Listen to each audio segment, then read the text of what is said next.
speaker was the fortunate recipient of an Achievement Award for College Scientists, or ARCS Award. And let me tell you about that award. It's a national volunteer women's organization dedicated to helping the best and brightest U.S. graduates and undergrad students by providing scholarships in the natural sciences, medicine, and engineering. The foundation was formed in 1958 out of concern for U.S. advancement in science. ARCS has grown to 17 national chapters, and its volunteer members have raised more than $83 million and have granted over 14,000 scholarships. And we are lucky that one of those chapters is here in Atlanta. And the foundation for the ARCS Foundation and the UGA Biomedical Health Science Institute has served as the nominating institute for the UGA ARCS Awards. The chapter provides grants that range between $7,500 to $10,000, depending on the type of project, and is awarded to exceptional UGA doctoral students in interdisciplinary biomedical and health sciences. Since 2000, we have given 64 UGA doctoral students awards, and Matthew Bond, our speaker, is one of the recipients. He got the award in 2004 to 2006. While he was working for his mentor, Dr. Pej Rohani, which is currently at University of Michigan. So let me tell you a little bit about Matthew Bond before he talks, and then we'll drop our forks to clap for him. Matthew Bond is a Ph.D. He's a research associate in the Department of Global Health and Social Medicine at Harvard Medical School, a University of Georgia alumnus. He has a Ph.D. in economics from the Terry College of Business and a Ph.D. in ecology from the Athens School of Ecology. Dr. Bond's research explores relationships between ecology, infectious diseases, and economic development with an applied focus on the role of healthcare on the dynamics of poverty and disease. While developing formal theoretical framework, he has been working with healthcare providers in developing countries to measure the socioeconomic and health impacts to their health. The work he will present today is funded by the Fogarty International Research Scientist Career Development Award by NIH and a Scholar Award in Complex System Sciences from the James McDonald Foundation. So his talk today is going to be Ecology of Poverty and Disease. And you can see how you can mend different, totally disparate disciplines. And I am glad to see that you guys are doing what Dr. Michael Bennett suggested, and he's welcome yesterday. Talk to each other, and because this is part of what we are doing in this symposium. So, Matthew?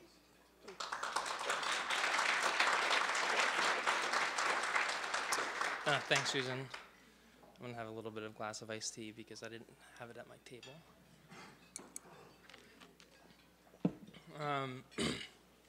So yeah, the title of this talk is The Ecology of Poverty and Disease. It's coming at sort of the issues of One Health from a completely different perspective than what we saw this morning in the microbiome.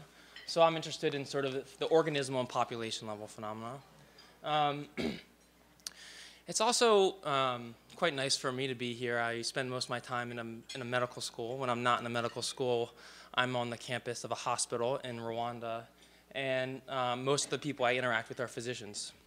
And I spend my time thinking about if there's a single language to use One Health more than just about anything, but I didn't know the people at One Health were thinking about me, so I was really glad to be invited, and I'm really, I just really love the themes of the sessions. So it's just great. I don't get this kind of community that often as I'd like, so I'm really just really happy to be here. So I'm just going to jump into the outline of this talk. I'll start with a fairly long background. One of the reasons for the long background is just because some of these concepts are going to be new to most people here. Another reason is because it's lunchtime, and I think people like backgrounds more than math. I think people like math even less than they like poop. If you heard from the earlier session that Margie always regrets talking about poop before lunch. Well, sadly, I do math, and I'm talking about math at lunch, which is worse. And then, so we'll go from the model, some of the background to models as gently as possible, and then on to looking at global patterns of poverty and disease, and trying to open up the framework to study sort of ecological processes at the global scale.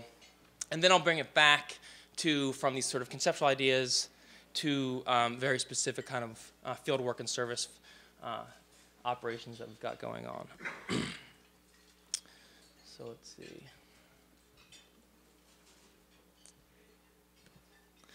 So the sort of like Margie, I think the easy way for me to introduce my work is by mentioning institutions. I said that I'm in the Department of Global Health and Social Medicine, which is true. The Department of Global Health and Social Medicine is a unique institute in many respects because it has such very close ties to a healthcare service provider called Partners in Health, which operates mostly in developing countries. And so we actually confer only a couple of degrees. You can get a master's degree in global health delivery, but you can't get a Ph.D. in our department. And so there's a huge focus among the people that I work with on, what does the work that we do for the patients that we have in all of our sites where we work. So people like me are very much on the sort of far end of the theoretical spectrum, and on a little bit more trained in analysis than the physicians, of course. And I'm sort of constantly asking myself, okay, what's this doing for our patients? Because that's the mandate, and that's the mandate that I sort of like hearing about quite a lot. The other major institution to bring in is hospital. What brings us all together are the founders. One of the founders is a really famous person in this field, Paul Farmer. Another one who's currently the head of our department and the head of all these institutions, actually. Jim Kim is another one. And so these guys are actually medical anthropologists and physicians, and they sort of give these groups quite a lot of focus. So they're really, really dynamic places to work. So as a quick background to Partners in Health, which is really the organization that I spend most of my time with, I'll just run through it just to give a sense. It's a social justice organization. And it considers itself as having a rights-based approach to healthcare, focused on what it calls a preferential option for the poor. So my understanding is that's a liberation theology term. And the idea is that, if you're really if you focus on the poor, if you're focusing on systems that reach the poor, then you'll be reaching everyone, right? It's been around for now 30 years. It started in Haiti and has since spread elsewhere in affiliation with these institutions, as I mentioned. It's gotten really large for an NGO over the last 5 years. When they hired me, when was this? Five years ago. When I was first thing interviewing, 6 years ago, the budget was about $30 million. And so it's just blowing up as people are realizing that you can get a grip on these problems, health, burden of disease problems, and that there's ways to channel that money into doing good things. And it has sort of specific operations in these countries: Rwanda, Peru, Mexico, Russia, Lesotho, Malawi, Burundi, and the US. It has very strong partnerships in a number of many other countries: Nepal, Burundi, etc. Mexico. Oh, that's on there. So, non-governmental organizations might have a moral sort of approach to what they do, but of course they can't actually confer rights. You can be motivated by a rights-based approach to healthcare, but you can't actually do anything about that, right? Because NGOs don't confer rights. Governments do. I have a little button that says that. So from a practical perspective, what we do is we work with governments, right? In most of the developing world, as I think most people here know, and certainly true in almost everywhere that I've been to in Africa, the Ministry of Health has more or less standardized the healthcare system. And so if you're trying to create healthcare in most places where we work, you can be much more effective if you just partner with the Ministry of Health and work in the existing facilities that they have, or maybe build some new ones in collaboration with the Ministry of Health, and figure out what their norms are, strengthen them, get them to where the Ministry of Health would like to be, which are generally international standards, and then maybe you can explore with a few innovative programs. So some of our innovative programs are training community health workers, for example. Most African countries have community health workers. We sort of train them a little bit more. We pay them. We visit patients on TB and HIV patients daily, things like that. And of course, we're in a position to produce knowledge. So we have these Partners in Health has affiliations with these fancy universities. These fancy universities are supposed to send people like me to go and learn something, figure out what we're doing, figuring out whether it's working, collect data, and then write about it. So, not to get morbid, and this is not going to be a morbid talk, even though it's about poverty and disease, but as I mentioned, the founders of Partners in Health and the founders of these institutes where I work, Jim Kim and Paul Farmer in particular, are medical anthropologists. They really like sort of theoretical paradigms. And in anthropology, that has a different connotation than it does, of course, than ecology. And one of the paradigms that helps us think through the messiness of our agenda is structural violence. So many of you might be familiar with this term, but it's sort of just, here's an ad hoc definition. I'm writing this definition. If you look in Merriam-Webster's dictionary, if they have it there, it might say something slightly different, but I'm calling it systemic inflictions of suffering and death through social and political structures, right? So, there are very extreme versions of that we are all very familiar with. Something like slavery would be a really good example. Obviously, the Holocaust would be systemic and structural. But what we tend to think about in the modern era are things that are slightly more subtle, but can be very important. Power structures, depending on who has access to healthcare and who doesn't, who has access to jobs and who doesn't, who has access to education systems, those kinds of things, and how that ripples into a society. So there, in the countries where we work, like Haiti and Rwanda, those things are really obvious, right? Haiti is a former slave colony, and Rwanda has had very serious ethnic tensions for a long time. This structural violence sort of existed for centuries, but not to the extent that we've seen in the last century. And then, that kinds of problems got exacerbated by colonial influences, and it created really terrible conditions. So this is the language that we're interested in, in our department. And so what the people that I work with will say is healthcare is an act of justice. The reason why we do healthcare is an act of solidarity. It's a sort of address of these systemic evils, I guess you could say. And so, and one of the reasons why you would start with healthcare is that healthcare is intrinsically important, right? So people being alive is intrinsically important, but it's also a foundation to the rest of our lives, right? So the way I write it is it's not only intrinsically important, it's instrumental for the pursuit of other human liberties, such as freedom from the debilitating economic effects of disease, right? So this is, again, a sort of a philosophical agency argument. If someone wants to go about their lives and go to school and get a job, you can't do that if you're sick or you die, obviously. So these are all, I'm starting off with very philosophical arguments that I've sort of adopted almost just by osmosis from the people that I work with. And I'm trying to consolidate these kinds of things to a coherent research program. And the way that I consolidate that is I focus on topics like this. This is another language that we'll use. Improving health systems can break cycles of poverty and disease. If you talk to Paul Farmer, our head, and he goes to any country in the world, and he'll say, "What are you really doing?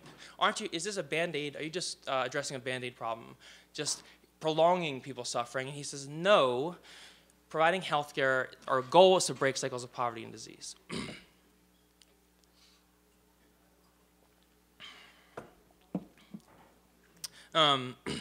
So one might ask, well, what is that? What's a cycle of poverty and disease? And then there's a bunch of sub-questions that I thought I'd make smaller, like that. What's a cycle of poverty and disease? And even smaller, how do we know it if we broke it? So these are this is sort of my approach. I think, what's a cycle of poverty and disease? How do we know if we are breaking a cycle of poverty and disease? What kind of data would we need? What does it even look like? Do these things exist, or is this just sort of another way of justifying more money coming into what is now a very big, large NGO?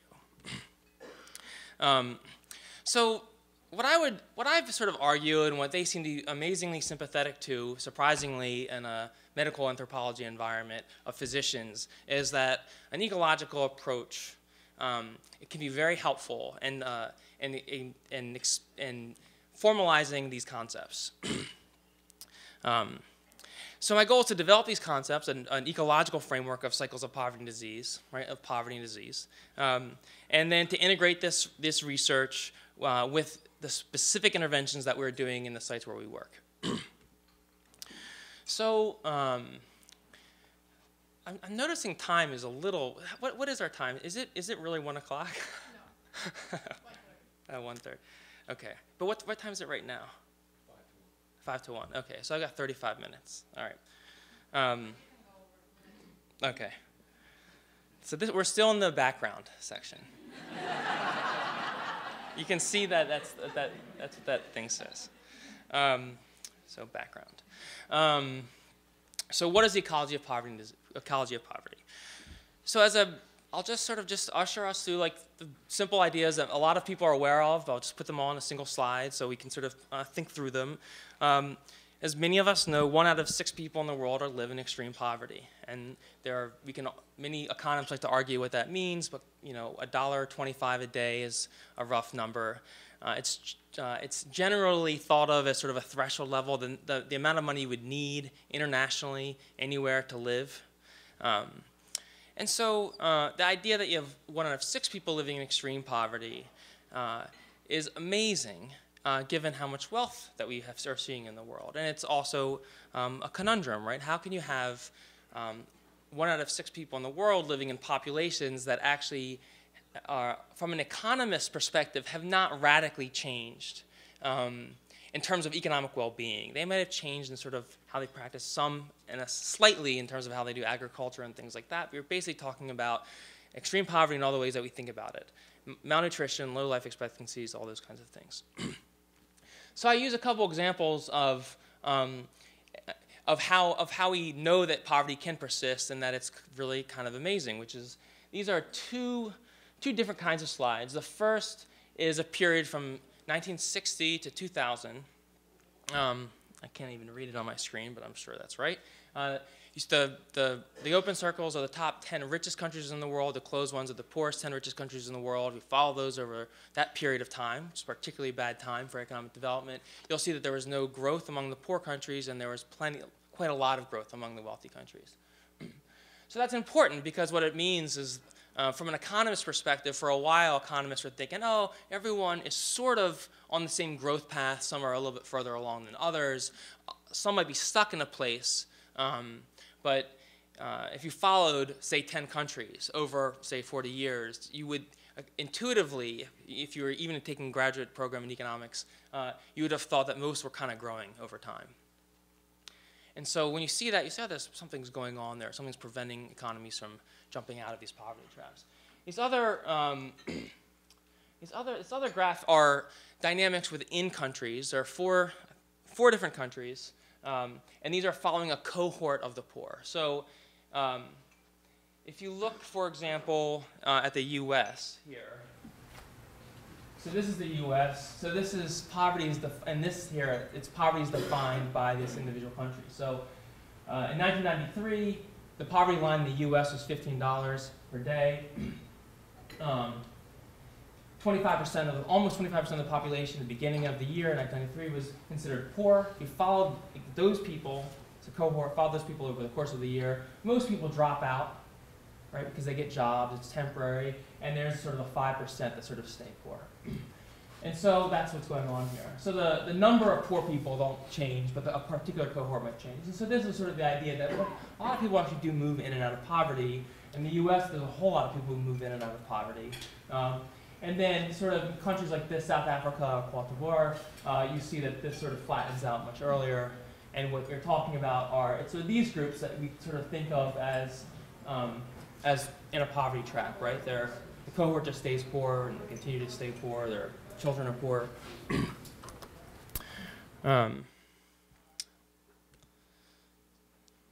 So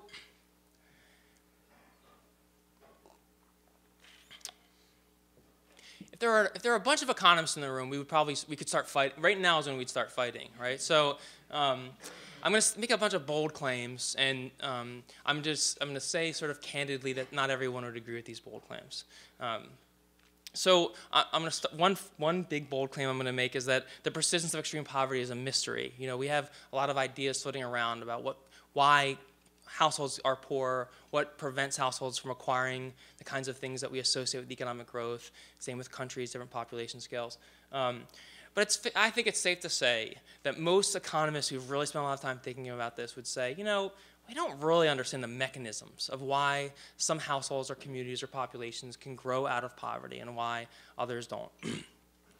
The conventional wisdom, which is very understandable, is that the prescriptions of promoting economic growth focus on political and economic institutions that protect private property and promote trade, right? So this is sort of the language is, this is the right language. The neoclassical economic era sort of spawned from the original sort of work of Adam Smith and others, sort of said, you know, if people just go about their business and they engage in trade and we don't suppress that, then they are capable of engaging in exchange that benefits them. And a business can do what it does, a person can do what they do, and then they can increase their wealth. And so in that kind of scenario, again, we're talking about these original ideas of the 18th century. It's important that the government protects private property so so those kinds of exchanges can be facilitated. Now, this kind of thing, no economist would argue with in any way. Every economist says, yeah, you have to have a lot of trade, you need private property, you need good legal systems. Those are all part of the deal, right? For it to be able to invest in something, for that to last, for you to reap the benefits of that kind of investment. So they say where you see poverty is where you see that there's something wrong with the markets. For some reason, populations are not able to engage in trade the way they'd like to. Maybe it's because there's too much corruption, so they can't even trust their investments. Who knows? Maybe it's because there's conflict.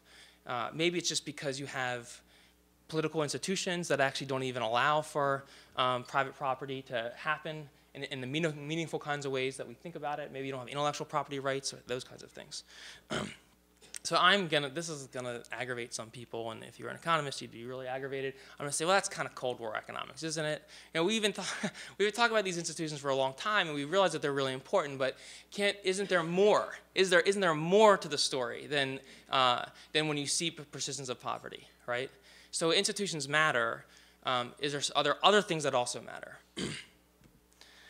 And so, if you're a biologist or an evolutionary biologist, then you could come up with something really snarky, and you could say I call that Lamarckian economics, right? And that's the idea that, you know, so for those of you who know of Lamarck's idea of evolution is that it was directed, right?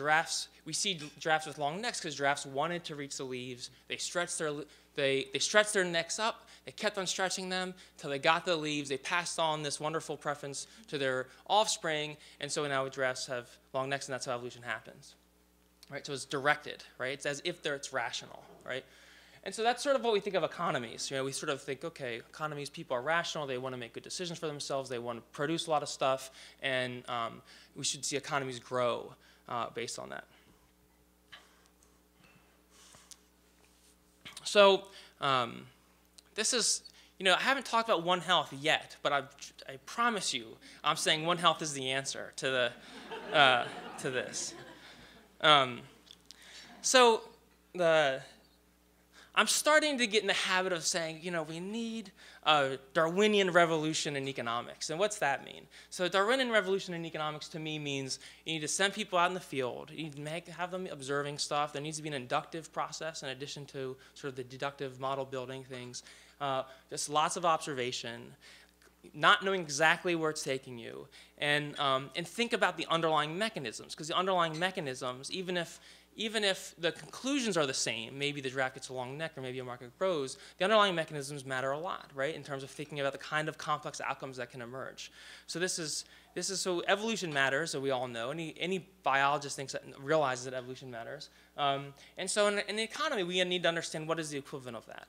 So many economists accept this notion of evolution. I'd argue that the notion of evolution is not only super important, but by evolution I mean competition between firms and individuals and that kind of thing that happens in the marketplace. But in addition to that, you have these things are directly tied to a natural environment. And so that natural environment, there's a lot of action in the natural environment in poor households.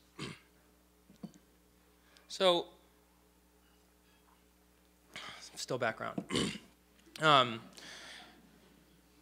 Picking on economics a little bit more, this is your circular flow diagram that any of you who've ever taken a microeconomics course will have seen.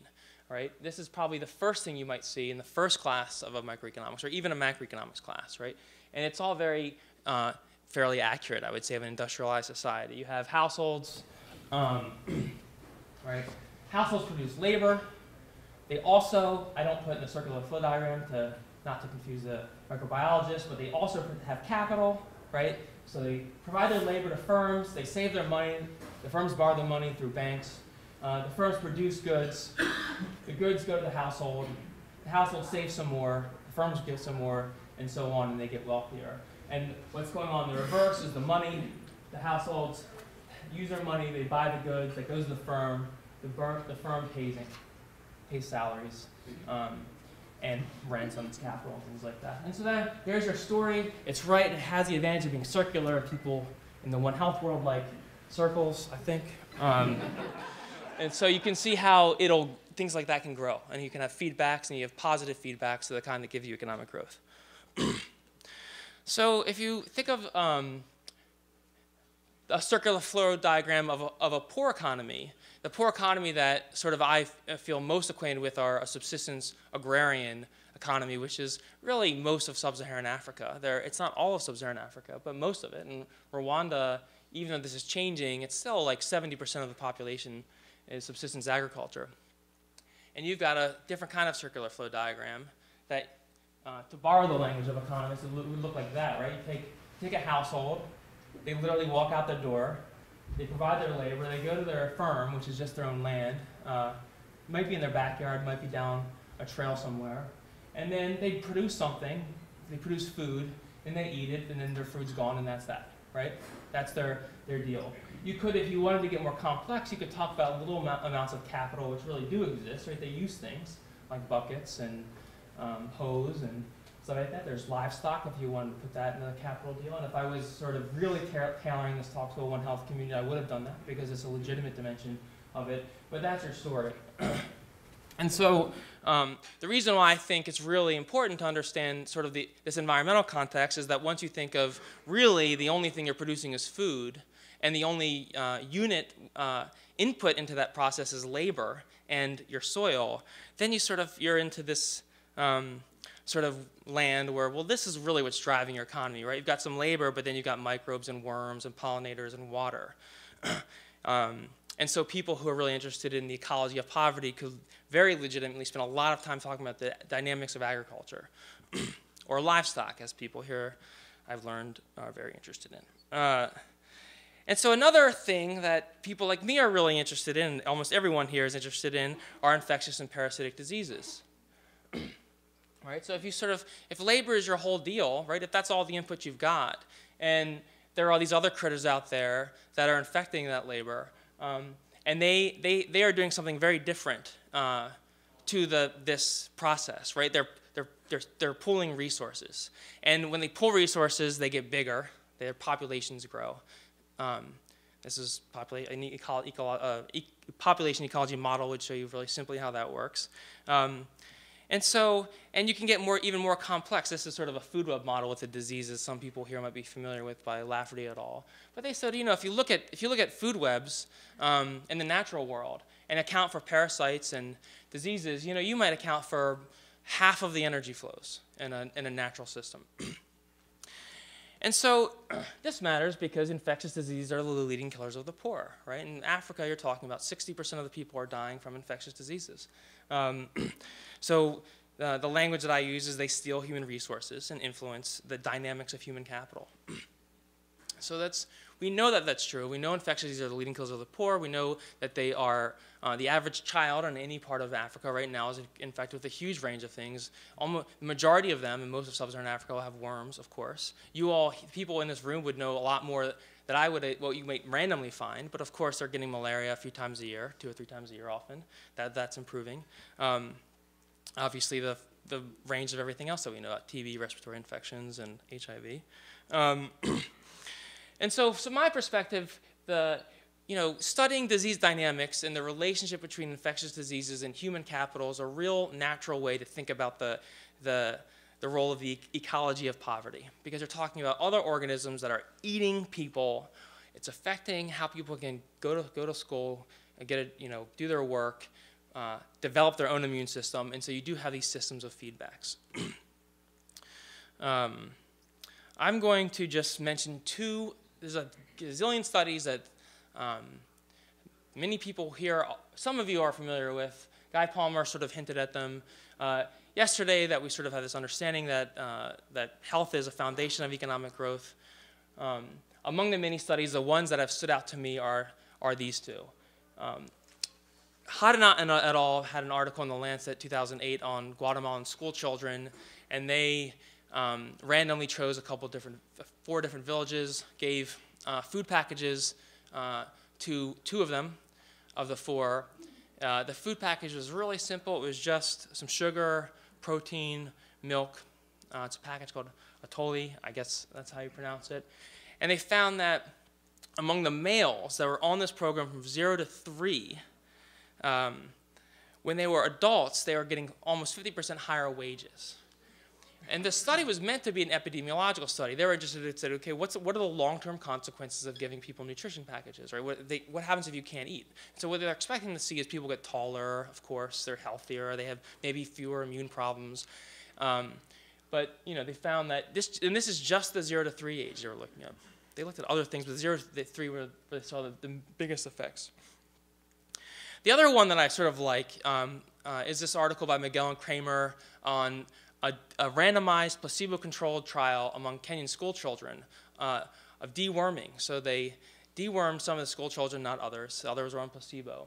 And I find this so fascinating because the people that I work with, the physicians who are dealing with acute infections that they see and worry about, really don't have worms on their mind as much as you might expect. Everyone intuitively understands that worms are bad, and they sort of put them in the category of things that you should avoid. But if you ask a pediatrician, the types of pediatricians that I work with who are quite committed, do you think worms are problems? They would say, I just don't know. I'd worry a lot more about malaria or HIV or something. But here you are, something you can't even see, doesn't even have any acute symptoms, or doesn't have many acute symptoms, isn't even deadly. And they found that, that the deworming reduced absenteeism among Kenyan students by 25%. And significantly improved exam scores. So you take this sort of scenario where you've got worms and you've got a whole other enormous range of infections that people can suffer from. Combine that with nutrition issues, which are often related, and it doesn't take a grand imagination. You don't have to be a freak economist to think, oh, that might have a big impact on how your economy is doing, right? So that is the end of my background. So that's how I'm thinking about the ecology of poverty.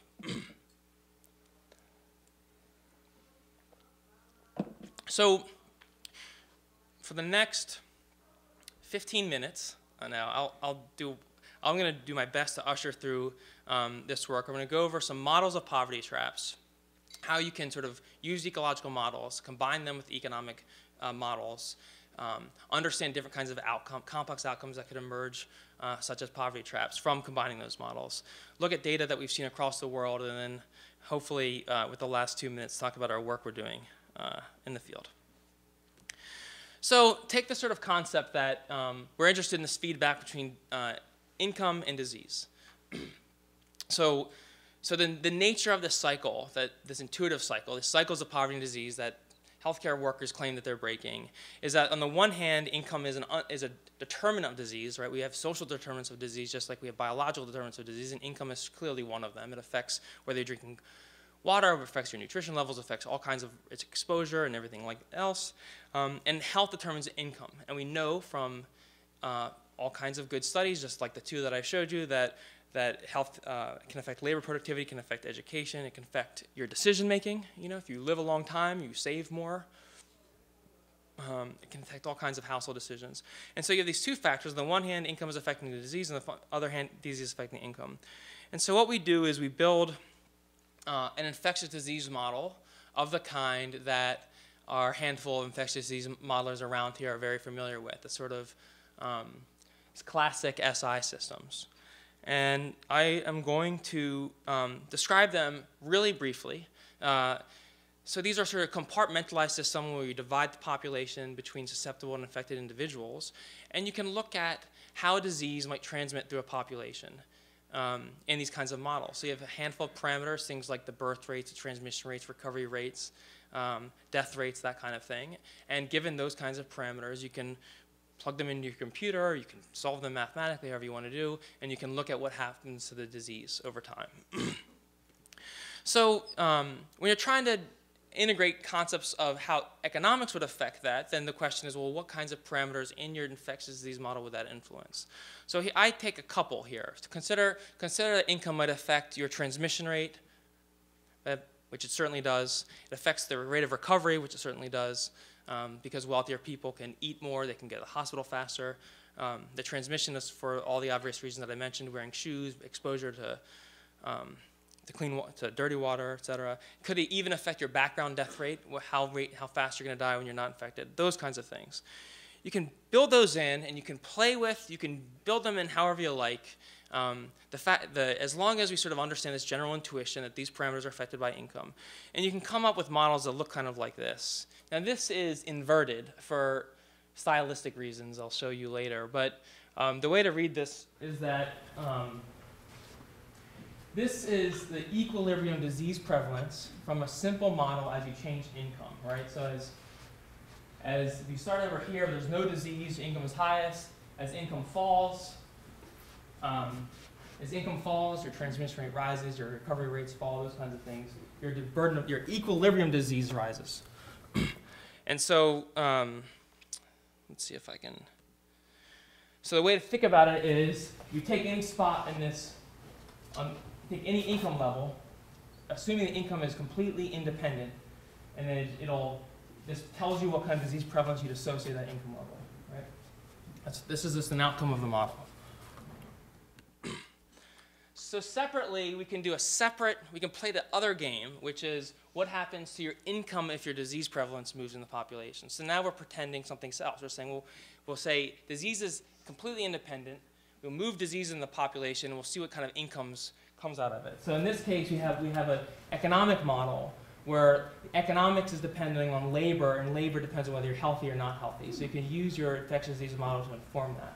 And so this way you read it the other way. So I'll just press this button, you can see. All right, so the way to read this model is the more intuitive way. At any one of these different levels of disease in a population, it would correspond to this equilibrium level of income. So this is an ad hoc model. I just made it up based on some small principles. Later I'll show you very more rigorous economic growth models that we use, but there it is. So you can have that kind of relationship. And so if you can combine these kinds of models, right? Assuming the one was independent, now assuming the other is independent, and overlay them, you get something that looks like this. So what is this? Now, this is where it's dangerous, right? Because now we're like, again, everyone's already eaten their lunch, and some people might be sleepy, and they're wondering when the graphs are going to end. But I'll just do my best to explain this.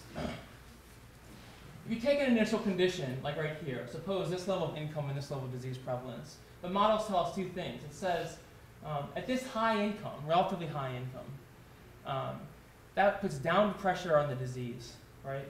So at this high income, it corresponds to the blue line is the disease of function of income. So it corresponds to this. So if you start here, the disease equation says it's going to give you this disease prevalence, right? However, the income equation says, well, that's a really high disease burden. You start with high income, but you also start with a high disease. And that high disease burden is going to put downward pressure on the income, right? Because people are sick, they can't go to work. And so if you start over here, you're pulled in this direction. This is the way to think about that. Now you can do this little exercise any part of the graph, but all you really need to know is that when these lines cross is when you no longer have any movement, right? You are in equilibrium. So the lines cross at equilibria. So you have multiple equilibria here, right? One that crosses over there, one that crosses over here, one that crosses over here. And the idea is if you're in this little section over here, you automatically get sucked into this region, right? Because the arrows are pointing in this direction. So this is where you unfortunately have both low income and high disease. So you get sucked into this direction. We call that a basin of attraction of poverty.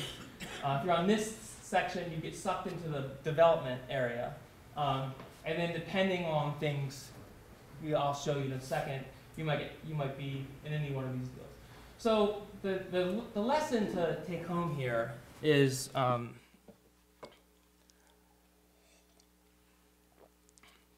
simple lesson is that you can have a single model using simple models for economics, simple models for disease, and what you should combine them. And based on the initial conditions, same parameters. Everyone has the same parameters. Every country or every scenario you imagine can have the same parameters, but depending on where you initially start, can determine where you end up. Okay? This is sort of our intuition of virtuous cycles versus vicious cycles. So another way to think about it is, well, let's see, I'll just show you this.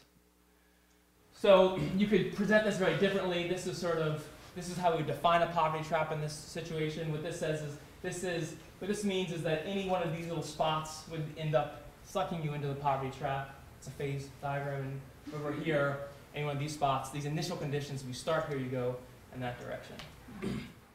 So it's just, it's called a theoretical exercise, right? We're taking models, they're based on reality, they're based on existing literature, we're combining them, we're exploring what this can all mean.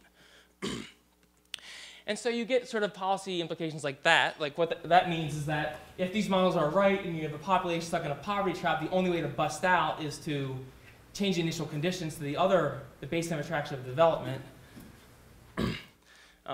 Another way that one could affect the outcome is not by changing the initial conditions, but changing the system.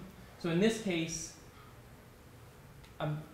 you can just trust me on this, that changing the curves themselves are based on the parameters, right? So if you change the parameters, for example, the return to schooling, you would move these curves. You're not changing initial conditions, you're changing something else. You're investing in infrastructure, whatever. Changes those curves, or poverty traps can either disappear or absorb the whole space. So there's ideas like that. And then you can do other stuff. You could say, oh, what happens if it's stochastic? What happens if, stochastic means you've got some random probability that you might jump from one condition to another. And then you sort of realize, oh, if it's stochastic, then you don't need to necessarily push outside of that phase. You can just create a safety net in one of these realms. In other words, a place that you can't go below. And then you might not know what the threshold levels are, but you can get, just by creating a safety net, populations could get out. So all these are different ways of saying you have these feedbacks, these virtuous and vicious feedbacks, and they have kind of, if you can model them explicitly, they have implications for what policies can happen. So I'm going to just rush through the next phase so we can get on to the next thing. So I knew I put too much in here. So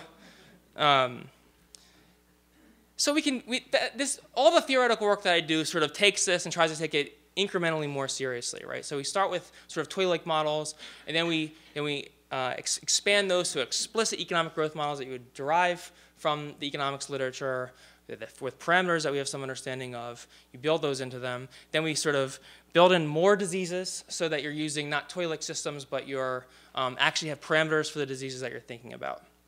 And then you can get nuttier and nuttier. You can build network models, which is what we've done, so you can look at a fuller range of what's happening within these kinds of populations and that kind of thing. So I said there are 4 sections. Those were 2.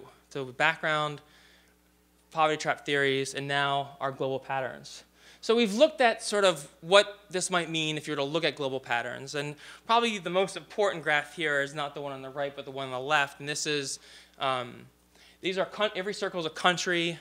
The left axis is the burden of disease, of all infectious diseases, based on DALYs. It's just, most people know what that is. Essentially the amount of life years lost to disease, adjusting for the quality of life loss, or disability adjusted for diseases that don't kill you. And so this is the disease burden. Sorry, this is the disease burden, and this is income. And so the simple lesson here is, well, there's a bunch of countries, they're all sort of hugging the axes, right below a certain, let's see, the way to look at this is, above this income, countries just don't have very high, relatively high infectious disease burdens, right? Once you get past here, it's all fine, sort of.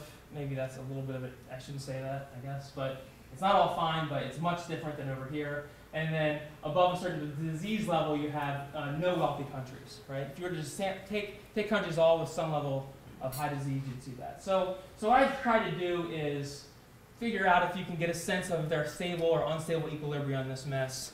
And we did that, and we tried to estimate those curves, and we sort of found them. These are mostly useful as an exercise in understanding how to think about these things.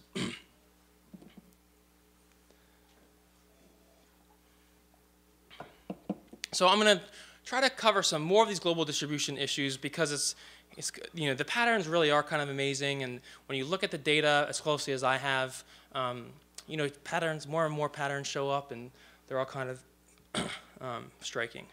So on the left is per capita income for countries around the world, and it's all very familiar, this kind of pattern.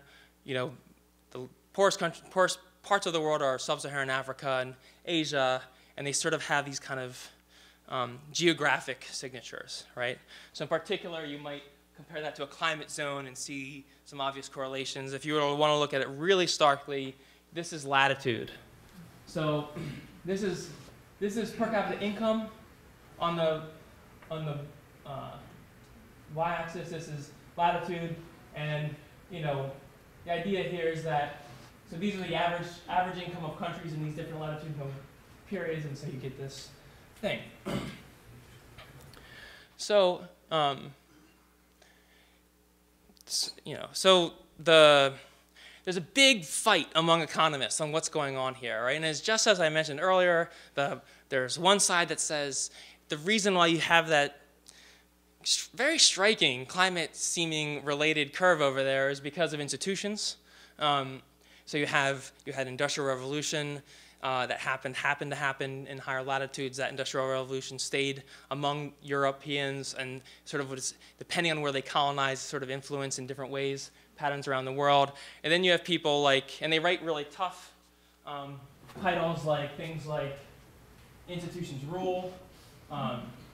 These are by very prominent economists, probably more prominent than, it's safe to say more prominent than I'll ever be. And the biggest names in economics are actually fighting over this. So this is Donnie Roderick from Harvard. These guys up here are Darren Osemoglu from MIT. And they're saying, we've looked at this. It's all about institutions. It has nothing to do with anything else. And then you have people like Jeff Sachs. Another prominent guy says, you can't read that. It says institutions don't rule. And then it says something like direct effects of geography.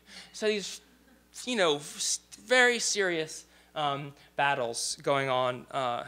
And so, this is sort of my summary of what that is.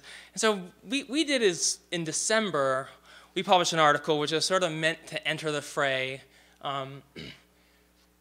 covering the exact same topic, more or less, titled Disease Ecology, Biodiversity, and the Latitudinal Gradient in Income. So he said, let's look at this more closely, and let's look at it the way an ecologist might look at it. So let's try to figure out if we can learn, make some kind of causal inference of the effects of income and diseases on each other across the world, control for things like institutions and stuff, and try to use some ecological knowledge to form your statistical model. So these are, this left is the burden of vector-borne and parasitic diseases. We decided to focus on vector-borne and parasitic diseases for a number of reasons. But the main reason is that they live part of their life cycle outside of the human host. So they're more clearly determined by environmental processes in addition to human processes. This is one of the reasons why they're often called tropical cluster diseases. And so what you'll see, of course, is that they're inversely correlated. There's no question, where you have a lot of vector-borne parasitic diseases, you have very low income, and when you have very high income, you have very low vector-borne parasitic diseases. We're going to continue fighting over what that means. So what I just want to do is sort of take these issues and model them statistically instead of like what you had seen earlier, which is sort of mathematically. So the goal here is to estimate the relative effects of income and the burden of vector-borne and parasitic diseases on each other among countries. So by doing this, we wanted to also explore ecological drivers. So we did a statistical model. We relied on some ecological information to inform the statistical model. We use a fancy statistical technique called simultaneous equation modeling, not uncommon in econometrics, not so common outside of econometrics. But what it sort of does is it's an approach to making causal inference in these kinds of situations when you have factors that are affecting each other at the same time. And so I'm just going to bust through here, and you're just going to have to trust me on the results. The methods are actually really important, but we're not obviously going to go into them here. So we looked at these sort of vector-borne and parasitic diseases. All of these are very familiar with you. These are the WHO Global Burden of Disease site. We looked at, in addition to lots of other control variables, we specifically made a point to control for the species richness of every country. That includes plants, birds, mammals. And the logic here was exactly the opposite of what many biologists would want to hear. My thinking was, the drivers of the disease could very well just be there's lots of species in tropical countries, right? That seems very intuitive. So it makes a lot of sense if we're looking at the effect of the disease on income and we're interested in ecological drivers. Maybe it's just there's a lot of biological diversity, and so if we're going to be honest, we have to control for that. So that's what we did. And we controlled for lots of other things. And there's two things that are worth maybe pointing out. One is the intuitive deal here, which is a measurement of disease on income. This is this little guy right there, -0.4, is an estimate of the effect of our disease burden on per capita income. It means roughly that if tropical countries had the same burden of vector-borne and parasitic diseases as temperate countries, they would have twice the income. That's the rough interpretation. More interestingly, notice that we do things like we control for things like institutions here. More interestingly was what explained disease. So this right side is your disease story. So these variables are the variables that explain your disease in the simultaneous model. And so what surprised me the most is this guy. So of course income is negatively associated with disease. As income rises, disease falls. But what I didn't expect to see is that after you control for these other factors, that biodiversity rises, disease burden falls. So if you want to look at it graphically, this is sort of a partial correlation plot. These are countries around the world. After you control for these other things, after you run the model, you get a distribution that looks like this. These are countries, these are vector-borne parasitic diseases. This is biodiversity, and it's negative, right? So then you say, oh, I don't believe that. That's a tricky economics technique that I don't understand, but I don't believe it. Which is fair enough. That's fair. So what we did is we just looked at everything. We looked at subsets of those variables. We expanded the variables. We controlled for spatial autocorrelation. We did a gazillion little tests, and it's just an outcome of the model. So these are 8 different model specifications, variations of each other, and in all cases you'll see that you get roughly the same results. That's your biodiversity numbers, just like that. So that's kind of an amazing story, and there's a lot of people who do specialize on this question of biodiversity and health, and they write a lot about mechanisms for which might be driving this. There's also arguments that you can make for something underlying, something spurious, how you construct your indices, all those kinds of things. I don't think that that's what's going on. I think it's just the outcome of the data. So what's my time situation? I should probably wrap it up. Anybody's in a hurry? Sleepy. 5 minutes. Okay, that's perfect. So let's see, those first 3 topics were my background, the model, the global patterns. So that is actually, in my view, the side work. So the core work with the least amount of time, because they have the least results so far, is the field work. And the focus of this field work, of course, is service. So my single most substantial collaboration is in Rwanda, which is where I've been living for most of the last 5 years at the PIH site. PIH started in Haiti, and I have a collaboration in Haiti looking at these kinds of things. Similar collaboration in Cameroon, and more recently in Madagascar. And what these collaborations all have in common is, importantly, they're all doing very meaningful healthcare interventions. They're all focused on household data collection, and they all give us some chance of trying to measure these effects of the healthcare interventions on the populations in real time. So at Haiti, we're looking at sort of an HIV program. In Cameroon, it's a collaboration associated with Jean-Francois Guégan and the Pasteur Institute there. That's associated with Bernoulli ulcer. Some of you may know that, and Doctors Without Borders. And in Madagascar, it's a new collaboration where we're doing something like a Partners in Health intervention. We're looking at the whole deal. So let me just run through this. So PIH is a very serious healthcare organization in Rwanda. It's the largest healthcare organization in Rwanda. In 2005, it wasn't there. The Rwandan government invited it. The Clinton Foundation facilitated this, got some donors, sort of set this whole thing. And so since then, we've been building hospitals, strengthening health centers, and doing monitoring, evaluation, and research. And we've been putting those systems of data collection in place. In a nutshell, it's the largest employer in our region. For example, it's operating in different areas. Let's see, we do everything, the 9 yards of what we call integrated primary healthcare, or integrated healthcare across a continuum of care. So we work at the community level, the health center level, the hospital level. We do support the reference hospitals. We work at different parts of the country. We have a set of other supporting things like agricultural programs and things like that. And sort of the goal is, make sure, if we have the modern medicine, these things, most of these diseases aren't hard to treat. Let's just make sure we can manage this and do this. So we collect lots of data, just like very similar kinds of data to what Guy Palmer was describing yesterday. So mostly based on demographic and health surveys. We have a population of 2,000 in our catchment area that we've most recently collected data from. We are not doing it with the frequency that Guy Palmer was describing, and I was feeling very jealous because I've been trying to get the funds to do that much more regularly. But we've been begging and begging and begging and begging for money to do it more regularly. But people, it's tricky. It's tricky. So most of our data actually is at the facility level. And we only have sort of these cross sections of population data that we collect every couple of years. So we have all this stuff.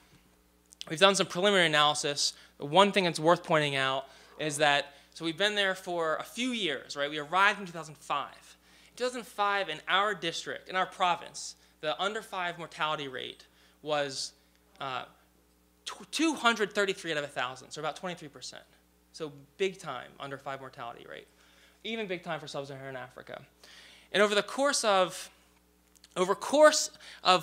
5 to 6 years, so there was a data collection in 2005, data done in 2011, independently sort of done. Trust me, my view is that these are totally reliable techniques. The under 5 mortality rate has dropped to about 86, about 8.6%, right? So went from 23% to 86%, spending something like $25 per capita per year, right? Because you're just creating a place for people to go if they have a disease, right? If it could be malaria, it could be diarrhea. These things are very simple to treat, and so you get good outcomes. And so Rwanda has actually had major improvements across the country. So the dotted line is us, the straight line is the country of Rwanda. We're actually now par with the rest of Rwanda, which we had been doing a lot worse, and now we're at the same level. So I have not looked at the economic data, but we do have the economic data. So that's sort of like my next stage. What I have looked at is economic data in Haiti, similar kinds of things. This is over a course of a year. These are different food packages that are going to HIV patients. This is a wealth index based on household assets, and you can see changes just over the course of a year of patients who are in our food program versus patients who are not in our food program on economic index. This is this is statistically significant. And then I'll just say, I'll close with one wonderful point of closure, I guess. So what I've been describing is this big theoretical framework and sort of a real desire to figure out how to understand what's happening within the population. How do we get the data that we need? And we've sort of kind of collected the information that we need. In Haiti, we have a cohort of 500 patients, which is pretty good. We follow them every 6 months, not bad, but we're only looking at HIV patients, which are NIH supported. In Rwanda, we have 2,000 individuals, but we're seeing them every couple of years. And it's not, in Rwanda, there are more confounders. In Madagascar, we have a new initiative, which is really great. It's associated with Central Val Bio, which is run by Pat Wright. I don't know if some of you know her. She started a national park there. It's been there for over 20 years. They got funding a few years ago to set up a new infectious disease lab. So there's a beautiful little infectious disease lab right here. Right here in this park. It's overlooking a beautiful river that bisects the park. They have a BSL-2 lab in there. The same funders who paid for this infectious disease lab agreed to do a serious healthcare operation there, a PIH-style healthcare operation. So we are going to bring the resources and expertise of our group at Harvard and PIH. We're going to do a healthcare intervention, what we call health system strengthening, across the board health system strengthening, so treating for all the diseases in that region. And then Stony Brook agreed. The president of Stony Brook, who's an infectious disease doctor, coincidentally said, "Okay, I'm on board." You know, Pat Wright is from Stony Brook, and he said, "Okay, we will do an institute on global health that is there to focus on Madagascar." So they have money for 5 faculty lines. They're actually hiring a director. They're starting the search like next month. And they're looking for someone who can help integrate this healthcare, very serious, I would call, rights-based approach to healthcare with what is a really exciting infectious disease research facility, and integrate that with existing research that's already been going on there. So I'll give one heads up. There's a couple students, one postdoc, one student, Chris Wegner and Sarah Zodi. They've already been doing pilot work in Madagascar, working with Tom Gillespie. They have collected pilot data so we could hopefully get a grant to do the population study that I've been begging for 5 years, and hopefully we're off for that. So I'm not going to summarize. I'm going to thank people. I'll thank people. Maybe I'll summarize. So I'll say, I don't think I need to summarize. I feel like I've been summarizing all along, but I'll say the last thing is worth mentioning, which is that the One Health agenda can join forces with the social justice movement by combining scientific inquiry with a service-oriented commitment to health as a human right. So if you really get on board, you'll find that you'll get more data. It'll keep you honest, right? Because you actually have patients at the other end. And so there is a way to do that. And so everyone is doing some of that a little bit. That's what I've noticed. It's been a massive change the last 5 years. A lot of people are in that world, and they're engaging with healthcare providers, and people are doing stuff on the ground. That's good. So just keep doing that. So I was really amazed that Paul Farmer, who's our sort of fearless leader, was quoting Paul Hawken at one of his talks one day. And some of you might know Paul Hawken, but this is basically One Health. He says,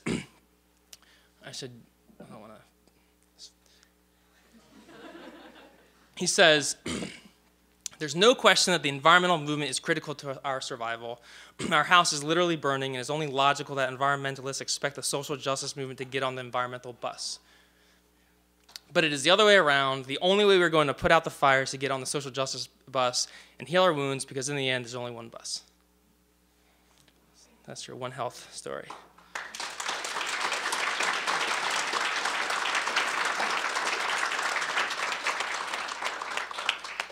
Thank you very much, Matthew. And if you have any questions for Matthew, we have to wait until we have our break. But one of the things I wanted to say is I omitted to mention that the leadership for the ARCS are here today. And I would like to give them a great round of applause, because without them, many of your students that some of here are here today will not have the assistantships and the scholarships that they need. Thank you very much for all your hard work, ladies.